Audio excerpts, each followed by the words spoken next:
Okay, finally. Guess everybody's gonna come. I don't know if there's people out there. Anyway, well, my name is Brian Eitman, and I'm Assistant Chief with the Perry Fire Department. I've been a fireman for almost 15 years. Take that back. And we're going to go over a little bit of the fire history of Perry.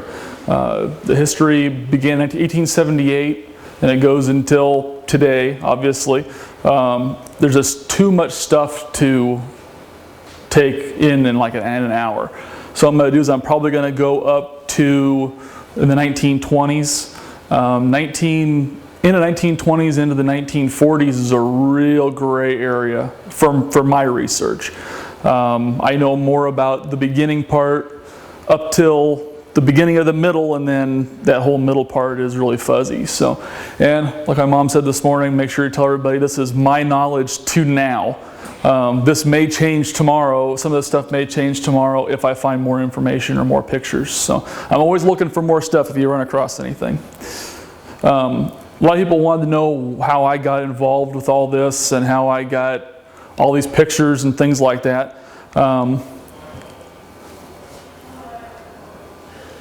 Also, thank you. Perry Fire Department, hometown Perry, Iowa. A few of these pictures are hometown Perry, Iowa's. Dallas County Conservation, and a lot of the stuff came out of the Perry Chiefs clear back into the 1870s. So, this is my family tree in the fire department. It started out with my great-great-grandpa right there, Charles. He was a firefighter from 1889 until 1909. My great-grandpa, Frank, which is top left, he also owned the ice house here in town for years, was on for 40 plus years. Then my great-uncle Chase up in the top right, and my great-uncle Emery. Also, it's not in that picture is my Uncle Roger, who is my grandpa Frank's son. That's the first three generations. Then my grandpa Art. I don't know if some of you probably remember my grandpa Art. He was down at the fire station, full-time fireman for 39 years here in Perry. Then my Uncle Fred right here. And then obviously my dad, my brother Joel, and myself. On top of all these people, I've got 3 cousins on the fire department and four cousins on the fire department throughout the years. And the running joke of volunteer fire departments is you always know it's a volunteer fire department is because they're all related. You're not going to find that in a full-time fire department, more than likely.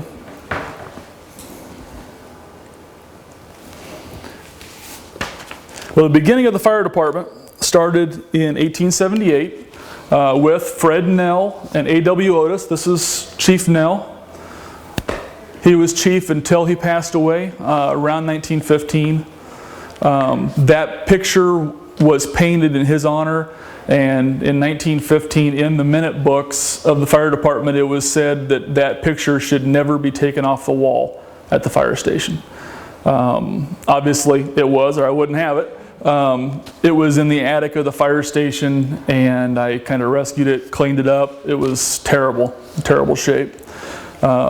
And eventually, down the road, hopefully I can get a museum and get all my stuff out of my house and into a museum. I'm sure my wife would like that. So that will hang very prominently in our museum. It started out in the blacksmith shop of F.M. Hain on Willis someplace. I'm still looking to find out where the location of that was, and that was in 1878. The group was supposed to meet there in February of 1878, and the first department was formed with 15 men, 1 hand-pumped water pumper, and 300 feet of hose. 6 wells were dug around 1887, the locations of the wells was West 2nd and Willis, 4th and Otley, 6th and Otley, 6th and Lucinda, 4th and Warford, and 5th and Edna, which is now Dewey. They were wooden boxes in the ground about 4 feet deep, and they had a plug on top of them. That's why people called them water plugs. They just removed the plug, put the water line or put the line down into the tank and then hand pumped it out. In 1888, we got a Watrous steam engine. This is, best to my knowledge, this is an identical engine. It was made by the Watrous company, and we received that. Let me look here. I believe it was in August of 1888. We received that water pumper. At the time, it came in on rail car number 6 of Milwaukee Road from St. Paul, Minnesota. And the engine cost was $1,800. Now, if you were to go to replace that, it would probably, in working order, it'd be in probably the hundreds of thousands of dollars today. A lot of them, and I don't know if this didn't happen to ours, a lot of the steam engines were melted down, scrapped out for scrap in World War I and World War II. So you're not going to probably find a whole lot of them. The last payment was due in January 1st of 1892. The engine was delivered, tested in that August of 1888, and it was tested out, and they could shoot water over any building in Perry with multiple lines. The steam pressure was about 125 pounds of pressure, and that's basically what we run today on our pumpers to fight fires. Of course, that was back then, or when they had this tested, they were tested by guys who actually knew what they were doing and actually knew how to run the material and run the machine very well, and it never pumped like that again. There was multiple fires afterwards, and they found out that it takes about 30 minutes to get up enough steam so that the water actually comes out of the pipes. So basically it was useless. The first 3 or 4 fires they had, the buildings burned completely to the ground before they even got the head of steam up to get the water out of the pumper. And then of course in November 20th of 1898 was the big fire. And this is a picture of the aftermath of the fire. One of, I don't know how many of them still exist, it's the only one I've ever seen. I believe this is Warford right here in 2nd, because I think right here is the old high school where the post office now sits.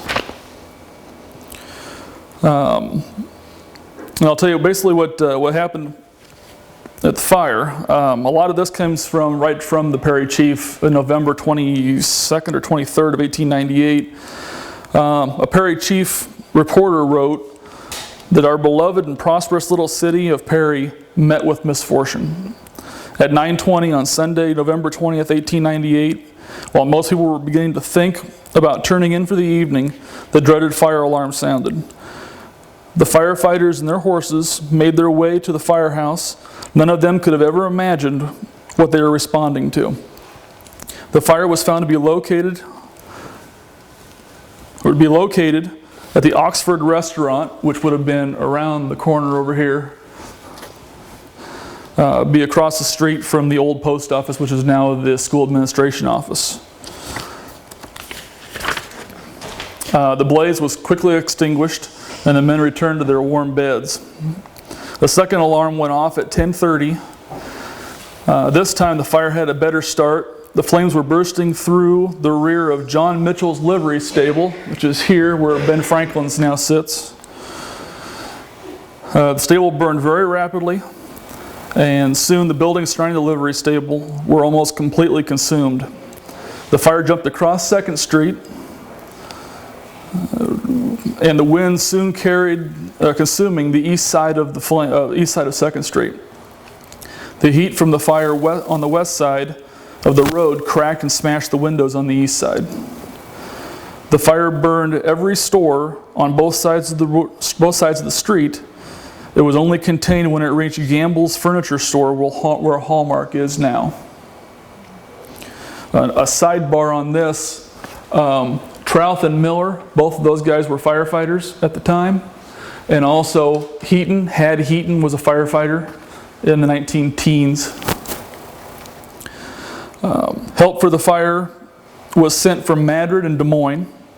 Madrid came in on train 63. Des Moines made the 34-mile trip in 40 minutes on the Interurban Railroad, which is incredibly fast. I don't think they could probably do that today. They brought men and hose carts, and by the time Des Moines got here, made it to Perry, the fire had just become under control. And the scores of firemen and citizens trying to extinguish the fire. The only casualties were 15 horses in Mitchell Livery Stable. In 1899, Chief Nell went before the city council because that whole area had been redone with 3-story buildings. The fire department didn't have any ladders that would be able to reach the top of the buildings. 1899, Chief Nell went to the city council and requested a ladder truck to be bought. And he thought that it could be purchased for about $400 then. A Seagraves ladder truck was purchased, and it was purchased brand new, purchased in January of 1900. And this is a very bad picture of it. I used to have a better, and I can't find it. These are the firefighters. I believe this is around 1900, and you can kind of catch a glimpse. Basically, all it was a cart with a steel structure and ladders sat inside of the truck. Now I believe, this is to the best of my knowledge, I believe that is the old City Hall. The only reason why I think that is because that's our bell. That's our fire bell that's now sitting at First and Warford. That's behind there. So where is that? All I've ever seen was the city lot on First Street. But I read a paper in 1969 that said that lot was still vacant. It was an open lot. So it would have ruled out where the old fire station was sitting. So I'm not sure. That's another one of the parts that I've got to research. Do you mind if we ask questions? Oh, absolutely. Go for it. As far as the ladder, would it have been all connected so that you reached the 3rd floor? No, basically what they were 40-foot trussed ladders. So they were you pulled them out of the back of the truck and you set them up, and they had trusses that came off to the side so it wouldn't tip over one way or the other. They did in 1900, American LaFrance made actual hand-cranked ladder trucks, but those were too rich for our blood. So the ladder was what? Did you say made of wood? They were wood. So what good would it do to try to find it? I would assume that maybe they were dipped in creosote or something non-flammable. I mean, they didn't even have fire gear back then. So fighting a fire then till now, it's unthinkable the way they used to fight fires. Oh my gosh. How did they call those other departments? Did they have phone service then? Probably telegraph then. I don't think it was until the teens, 12, 13. something like that, when they got the first phones in Perry. And actually the first people to get phones were firefighters. And I have to research that, so I apologize for that question. So things I don't know about, I'll research them, I guarantee it. Well, this truck here they thought it was about $400 when they were going to buy it. They actually cost them $610. So now they had a hook and ladder truck. They actually originally formed the hook and ladder company in 1888 when we got the first steam pumper. And that actually we've had a hook and ladder truck ever since. We bought one in 2003, a brand new Marion ladder truck. So. But once they had this truck, they didn't know where to put it. So they had their hose cart and their hand pumper and their steam pumper, and now they got a ladder truck. So where the heck are they going to put this thing? Well, it took them 4 years to figure that out. So one stormy night at City Hall, up above the fire station, it was raining, dripping through the ceiling, and one of the firefighters said, let me look here exactly what he said. He said, "Chief Nell," he goes, "I make a motion that we build a new fire station, or a new fire hall." So, September 29th, whoops, hold on just a second, I'm out of position here. September 29th, 1904, the station was built, or station was beginning to be built. And the foundation of the station was hand dug The men that are in this picture, obviously Fred Nell, which is right here. His son is in this picture. T.R. Phillips, or Pard Phillips, he ran a funeral home in town. I believe his wife ran Phillips Bed and Breakfast, or like a tea room type of a place over where the old Pattee Mansion is up on 4th and Warford. That was in the Maplewood, or, Okay.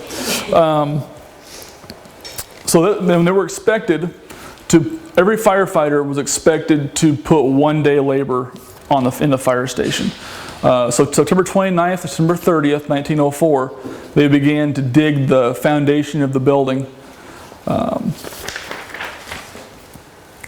And obviously that's what they came up with. The building, I think everybody I've ever talked to wishes that building was still there. The building was 30 feet wide and 80 feet long, 2 stories tall. And in a minute you'll see a picture of our new ladder truck of 72, our ladder truck. They had to modify the doors to take the top part of the door off just to get the ladder truck in there. And there was only about this much space from the top of the light bar to the ceiling, top of the ceiling. So they really had to squeeze them in. Toward the end of 1979, we had 4 pumpers and a ladder truck. What they had to do is they had to take the pumpers and pull them into the sides, 2 on each side, and the ladder truck down the middle. So if you had a fire, you had to pull about every fire truck you had out in the station to get out of there in a truck. The next few shots are different shots in different time periods of the station. In 1915, we've got this truck here, which is a 1915 American LaFrance pumper. We bought it brand new. We also hand built a 1915 truck, which I'm still trying to identify. It was originally a pickup truck. They cut the frame, extended it 2.5 feet, and built a fire truck on the back of it, basically. That's about 1934. what did they do with the second floor? Was that offices? Living quarters for the night steward, and they also had at one time they had a pool room, and they had like a dance hall up there at one time. That's the meeting room of that. Meeting room, okay. And then the tower, what was that used for? This is a fire tower, or a hose tower, and the bathroom was in the bottom. I always thought that was neat. When I was little, I'd go in there in the bathroom and look straight up and see the top of the hose tower. So where was this building located? This is where the second drive-through bays are at the Wells Fargo Bank. Oh, okay. I hear people mention the old firehouse, Yep. and now, okay. This truck here replaced our ladder truck, 1900 ladder truck, replaced it in 1924. This is a 1924 American LaFrance. That truck was replaced in 1972 by an American LaFrance truck. And then that 72 was replaced obviously in 2003. Maybe I might be jumping ahead. Are you going to get to, I didn't know about this long tower for drying the hoses. Are you going to talk about that later, or can you explain a little bit now? I can explain to it. I was only 8 years old when the building was torn down.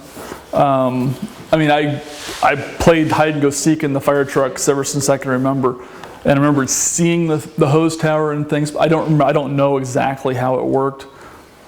Maybe Dad would know more about that than I would. I thought I read an account, there were hooks and they would hang, there was like a rafter system in there. They would hang the hoses to drain them completely, is that correct? Yes. Yeah, pull a 50-foot hose up the top to drain it.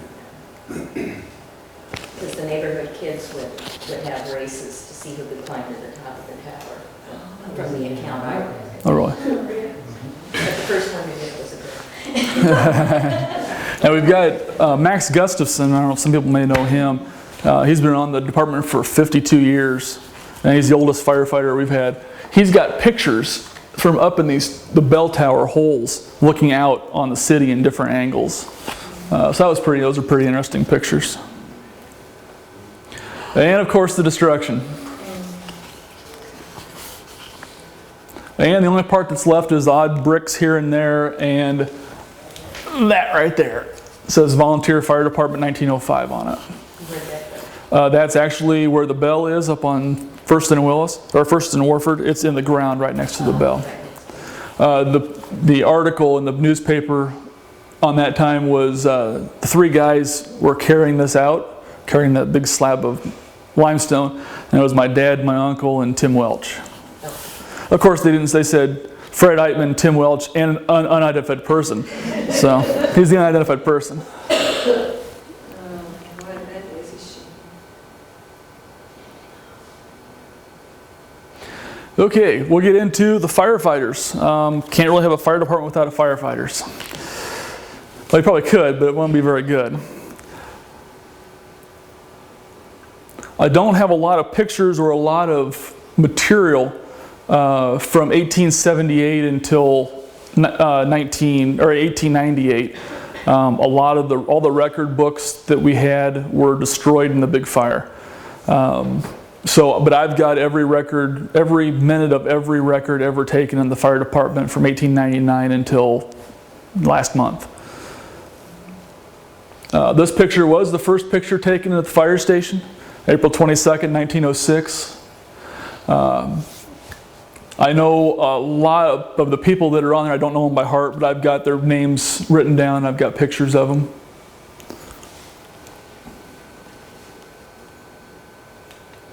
This is 1908. I don't know if anybody remembers Harry Timian. He ran Timian Funeral Home. This is Harry Timian here. Chief Nell is in there. I think he is sitting down in the back row.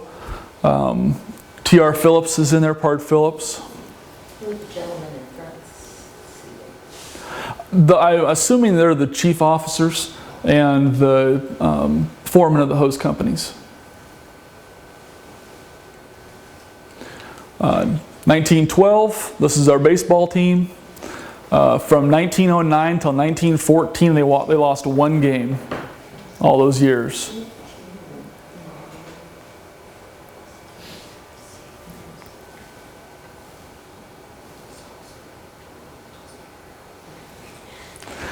This is 1914.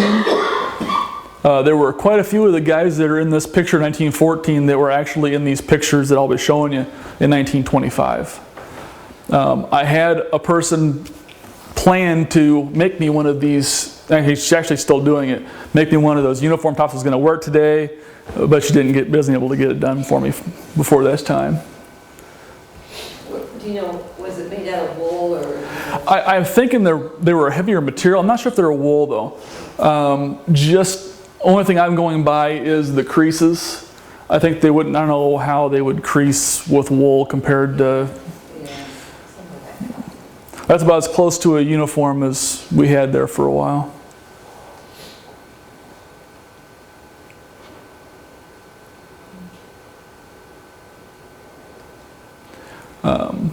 This is the first long picture that I've got, the funeral of George Leonard in May of 1917. And I've got this picture up here if you want to take a closer look at it. Pumper 1 and Pumper 2. And actually, you can look in this area here around the manhole and see the brick streets, the wooden block streets in there. This is a corner of 5th and Warford.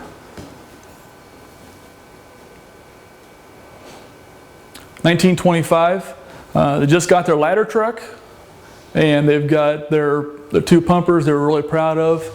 So they decided to get everybody's picture taken in front of them, and I've got both those pictures over here. I always knew the top one existed. It hung on my grandma's house, my great-grandma's house for years. I never knew that bottom one existed until I talked to Hometown Perry, Iowa. And they didn't know the top one existed, so it worked out pretty well. This is what I was telling you. From 1925 to 1969, I have absolutely no pictures. No pictures of, I got pictures of fires. I don't have any pictures of any men and material that were in the fire department. There's only one person in this picture that's still a firefighter. That's Max Gustafson. He's right there. He's pretty much been a fixture in the fire department for years and years and years. That's 1994. There's a majority of the people that are in that picture are still members of the fire department now. And as you can tell, the one on the very right there, he's got a little more hair than what I've got now. But I think everybody in that picture probably had a little more hair than they've got now. And this is the motley crew today.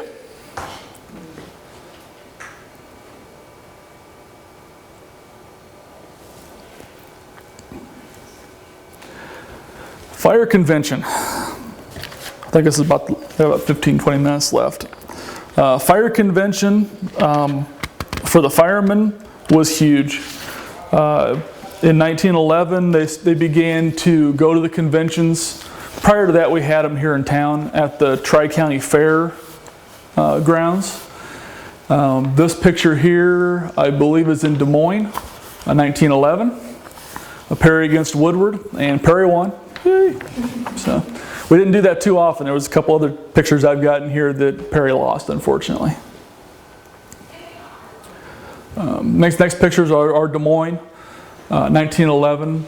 All these pictures actually belong to the fire department, and a majority of them, when I looked at them, had Frank Reynolds written on the back of them. So I pretty much think that they were my great-grandpa's. Kind of explain, I tried to put these on here to try to explain of what they were doing.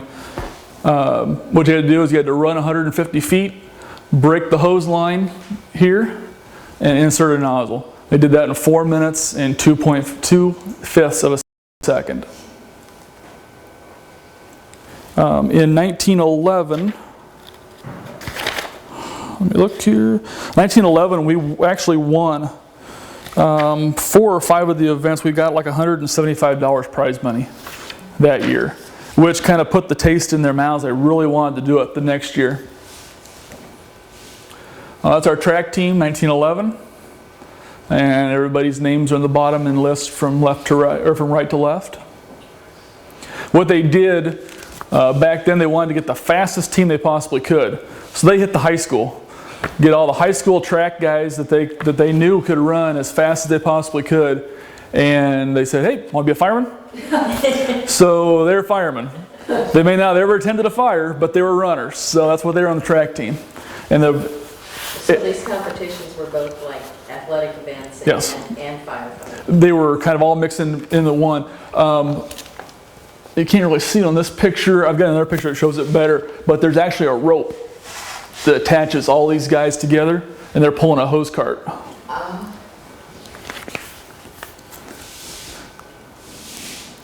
But so we were stacking the deck in 1911. But the only requirement was you had to be a fireman. They didn't say if you were, 15 years old, but you had to be a fireman. This is 1912, Sioux City. This is my great-grandpa there and Charles Bertzel. And they had to run 50 feet, break a hose apart, and add a nozzle, and then 4 minutes and 2/5 of a second. This year we got numerous second places. We ended up getting about $275 in prize money back then. This right here is the bunk race. They had to start from their beds, hitch their horses, go a quarter mile, lay 150 feet of hose, and I don't remember anyway, they made the world record, and that record still stands. This was one of the last years they did this with non-motorized vehicles. So as far as a horse-drawn vehicle, this record still stands today. So Perry got that record? No, this is Council Bluffs, I'm sorry. The Bluffs got the record. Yeah, I'm sorry. And these two horses, that's Lou and Herb, and they were known statewide, obviously, from the world record, and they came really close to breaking the world record again in Perry in 1913. So they were known forever, and one of the articles in the Perry Chief in 1913 was, "Lou and Herb are coming." This is 1913 Perry Fire Tournament. Obviously this is 2nd and Warford. That's the old Hallmark building here. This is the beginning of the Firemen's Parade. Fireman's Parade is, to this day, it's huge. Last time I heard, they were estimating about 8,000 firemen at Fire Convention, and there's apparatus from the oldest apparatus to the newest apparatus in the convention. This is the police department. They headed out the parade, and these right here are all of the Perry City officials, probably city council at the time, maybe the mayor. 1912, when they went to go to the convention meeting, they wanted to really get the convention really bad here in Perry. And so they had ribbons made up, and it said Perry in 1913. And every delegate that was there had Perry for 1913 ribbons on. They all wanted to come to Perry. And that's the last time the convention had been in Perry, 97 years ago.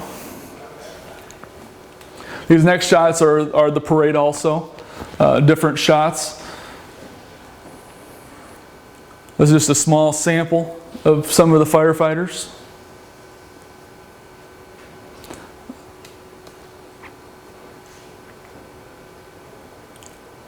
And then these are the hose carts that they had to pull. About every team that ran those hose races had to have a hose cart. We bought ours in 1911 for $610.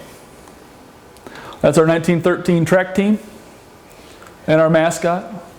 Any idea who the mascot is? It was the same. I think the same kid that was in the baseball pictures, and all they have in there was Seavers. So I'm not sure other than that. Do you happen to know what the attraction would have been to have the convention or whatever you call it in Perry in 1913? Money.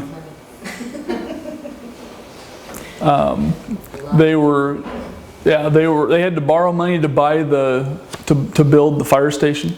They had to borrow money from DJ Patty. I think it was $1,500, and they had 6% interest from DJ Patty at the time to repay the money. So they started really getting into it then. That's when they started buying everything, getting the track all ready to go. But then 1911 came around. That's when they actually got whatever uniforms they've got on there, and their track shoes, hose carts, and stuff like that. So yeah, it's monetary. In fact, today it's monetary. So plus it's a lot of fun. Would you ever apply again to have it here? I would love to have it here, but I don't think we have enough space. You have to have a track that you're able to run anything and everything on. You need to have at least two 18-hole golf courses, a bowling alley. There's so much things now that they're doing. Is it in a different location every year? Yeah. Sometimes they repeat. This year it's in Atlantic. So it's pretty close. A lot of our guys from Perry are going to go down. We're going to participate in the things this year. Next year it's in Forest City. It's I can't remember what the city's called. It's way up north, almost to the Minnesota border. No, it's up Interstate 35 and then, no. So, I'll let you know. I can't remember top of my head here. Let's kind of a better look at it. You can see the rope, and there's our hose cart. And those hose carts, I think the wheels on them, some of those hose carts were this tall.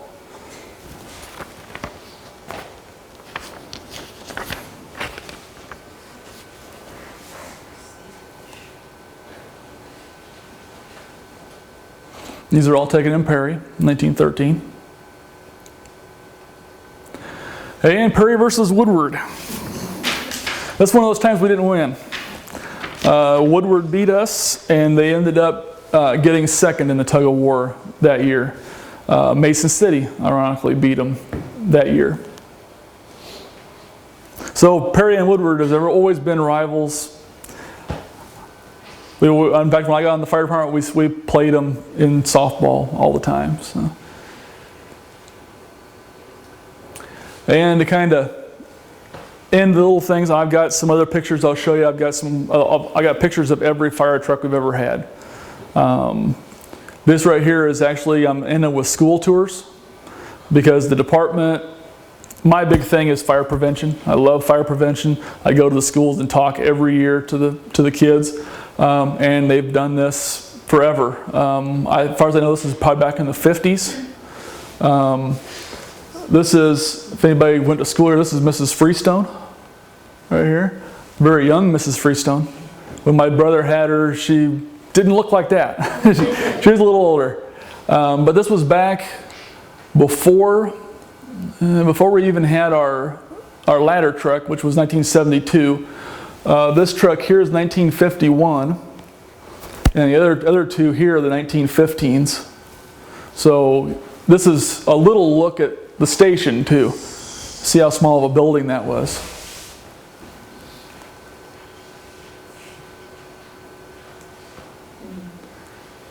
And I've always wanted to figure out, show us the right people to figure out who these kids are. I'd love to see what they think, seeing their pictures from that young.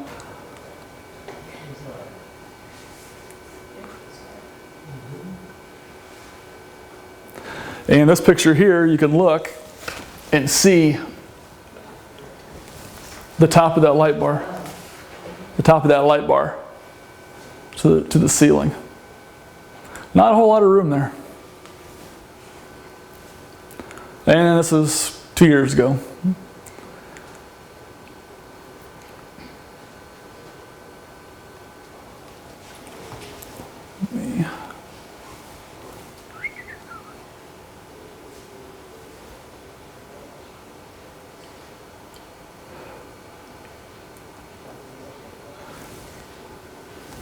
I'm going to show you a couple of these pictures here when we have a little time.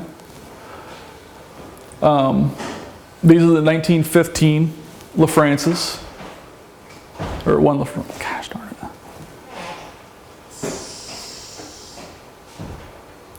it. This is truck 1, truck 2. You can see the numbers here. I've got a picture of truck 3, but it's a back picture and it was in the middle of a field, probably in the 30s, I would assume. Or I'm sorry, truck 4. Truck 1 and 2, and then another one there. They were pretty proud of those trucks when they got them, as they should be. They were nice trucks. They sold this one here. The hand-built one actually got scrapped out. Perry Iron and Salvage cut that apart. I can't think of the guy's name, but the guy is still alive here in town that cut that truck apart. This right here is a 1915 American LaFrance. It was sold in 1972 to a collector up northern Iowa. And from there, I have no idea. I've been trying to trace it down, but there was no DOT at the time, so there's no license numbers, no VIN numbers to follow them. So pretty much that story ended on them. This is the 1924 American LaFrance ladder truck. That was also sold in 1972.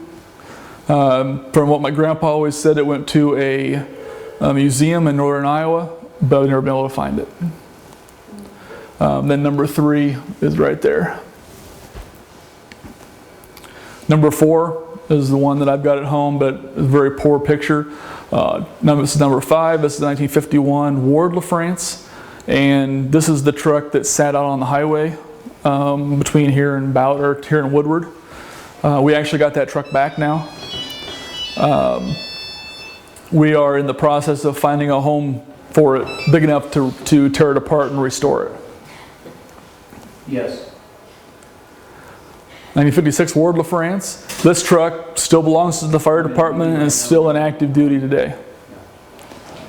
About the only time we ever get to use it is parades, but that truck will basically outpump most of the trucks we've got in our department today.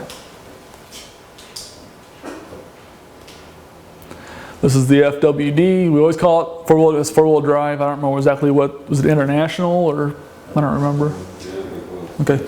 I remember it was the truck with the big fan in the grill. That's all I remember that. That's our ladder truck. This is the fire that it's at is the 1989 Railroad Street Fire. I've got the pictures at home from that, and it was set up doing that. That's our first dive van. Everybody probably knows we've got an underwater search and rescue team. I'm a scuba diver with the fire department. We've been running really heavy since 1978. That was our first van, and we had a 14-foot John boat that went along with that. That's our current van, which we're tearing the motor out today and rebuilding that. It's an old Snap-on truck, and we got that in '85, somewhere in that area. That's pretty much most of our current dive team. Do you go all over the state? Yes, I've been to the Missouri River, to the Mississippi River, I've been to Okoboji, I've been to almost to Kirksville, Missouri, and everywhere in between. 1994, after I was on the dive team, the Des Moines Register said that the Perry dive team was the best trained and best equipped dive team in the state. Of course, the guys that we had on there, we had a really good dive team. There's only one of us that's left from that original dive team, that's me. So, this is a 1983 Chevy. This is our next truck we're going to replace. That's our original Rescue 200 that held all of our JAWS unit, all of our medical equipment. That was our grass truck. That's what the station looked like in 1979 when they first moved in. Now we've added, this is the original 3 bays, we've added 2 more bays to the other side of that. That's a 1990 Ford, built from Toyne, and 1991 Heavy Rescue, Toyne.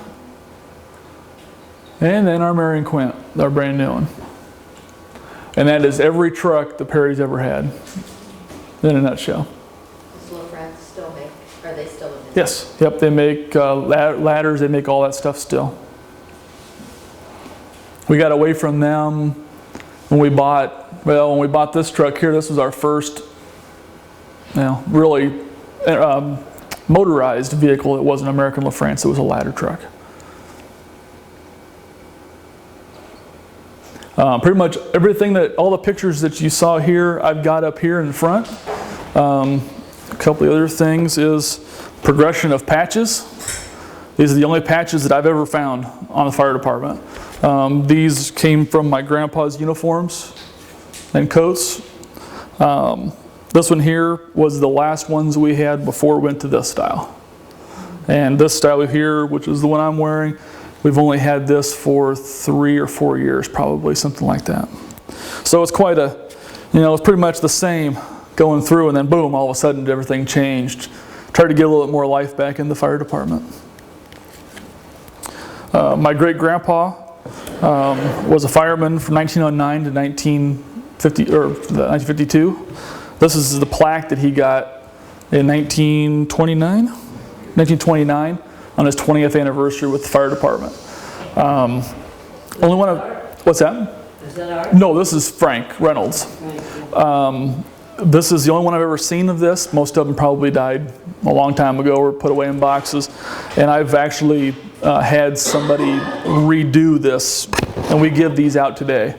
If anybody's over 20 years or over, we give them a plaque like this today. A little bit more special. And I got a better picture of the old fire station than that one. Back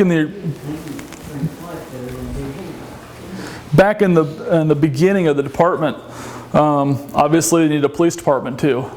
So back then the fire department was the police department. This badge belonged to Pard Phillips. I believe it's probably in the teens, and it says Fire Police Perry, Iowa on it. And you guys can come up and look at that if you want. But a lot of the city council meetings and minutes from that era, you had like how much pay they got per year. My great-grandpa Frank was a police officer from 1919 to 1921, and he was the first motorcycle cop here in Perry. Drove a 1919 Harley Davidson, and his top salary, I believe, was $80 a year as a cop.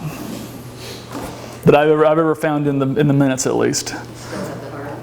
No, I wish. He wouldn't have it, I'd have it in my garage. Some of the gear that I brought up, this, like I said, to my knowledge, was the first set of fire gear they had, which is basically a fiberglass helmet. This is a 1952 Bullard helmet. There was some of them that had shields on it, and a lot of them had the PFD on the front. This one here actually belonged to Rick Stoner. I don't know if anybody knows Rick. He was a fireman, one of the Stoners that was a fireman. And that was what they used to be, and this is what they are now. And if anybody, when you guys come up and want to look at this, feel the weight of the two. This thing probably break your neck. Sometimes it feels like it sometimes. But it's difference in helmets. And another helmet. The gear that we actually had rubber hip boots and long black coats, which these are actually pretty heavy compared to even the ones that we have today. They were lined. I don't know that I'd ever fight a fire in something like that. That seems like it'd be dangerous to me. But my grandpa always said that we had an article in 1994 on my family, on the fire department, and the reporter asked him, would you rather have been a fireman when you were, or would you rather be a fireman today? He said, definitely when I was. He said, because you won't have the chemicals back then that you do now in the materials. There were a lot of natural materials, now they're all plastics. So you gotta wear the fire gear, you gotta wear the masks and the air packs and stuff like that you didn't necessarily have to wear back then. And it's just a lot more dangerous, and you gotta know a lot more today than what you did then. This is our newest fire gear. Doesn't look very new. I've been quite a few fires with that. So some of the equipment that we have, back then, flashlights, you had big handheld flashlights that were big square batteries in the bottoms of them, and I don't know how much they weigh. And I think this light here probably put out twice as much light as what those do. So I mean, things change, and that's what I wanted to bring, little things of this type of thing, so you can see the difference in how things have changed. How do you clean those coats? Throw them in the washer. Really? Yep. It doesn't wash off any of the fire retardant? No, the only time it does that, if you have tar or something on it, you have to send them in a different company, and they remove the tar and then put that back on, the treatment back on. And this is like my third set of fire gear. I think I've melted a couple of them. So, anybody have any questions on anything? I know it was short and sweet and quick to the point. So. I'm just curious, Yeah. when you're talking about the firehouse and like, did the Perry Fire Department ever have a mascot, like a dog? Not to my knowledge. I know the Chief Nell had a horse, and the horse would hear the bell ring at the same time Chief Nell would, and beat all the firemen to the firehouse. He was so loved going to fires that he wanted to get there before everybody else did and pull that wagon. So that was as close to a mascot, as far as I know, that they had. And actually I get that question every school tour I've ever done. I get two questions. Where's your dog? And where's your fire pole?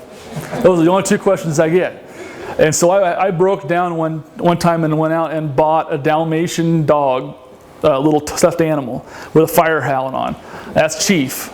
So all the kids come in, I put that on the top of the fire hood, and there's my mascot. I said, it's the best kind of dog in the world. You don't have to let it out to go to the bathroom. You don't have to feed it. There you go. How does one get trained for the underwater search and rescue? Basically, what we had to do is we just had to go through a dive shop. There's a couple of them in Des Moines, Leiden's Dive Shop and Iowa State Skin Dive Schools, and you're just basically underwater certified. Now, once you get that certification, then we train more in depth on the fire department. Swiftwater rescue, I mean, the way they train you is they train you to go diving in the ocean. And the way we train you is to go diving in black water, which is basically you can't see this in front of your face, in a river that may be flowing real hard. We had a dive call. I've had 100 pounds of weight around my waist to sink me, and I've still floated on the end of a rope. So, I mean, sometimes it's terrible. And of course, you're looking for bodies, you're looking for material, anything and everything under the sun. So it's a different kind of person. I know some people when they dive balance their checkbooks. I sing to myself. So it's anything and everything to try to get your mind off what you're doing.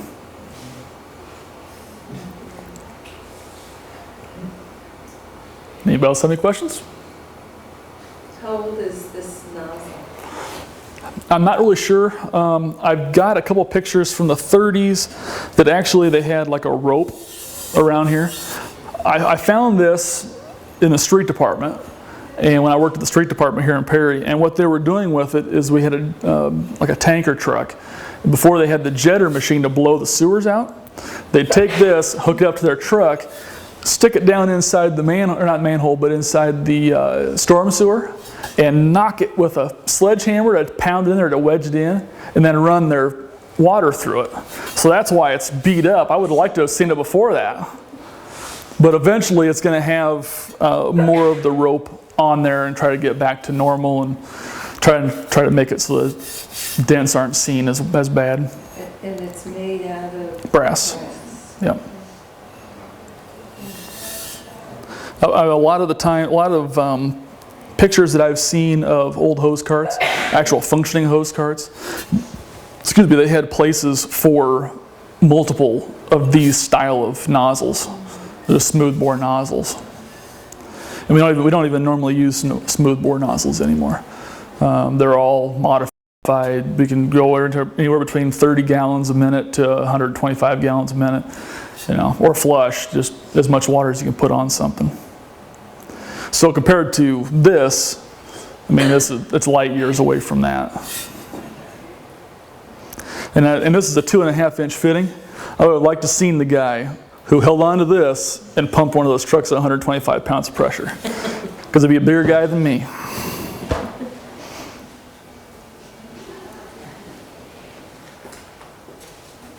Anything else?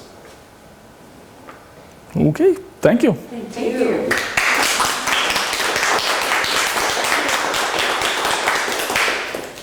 Very interesting. Thank you. And that's, like I said, that's just scratching the surface. Oh, yeah.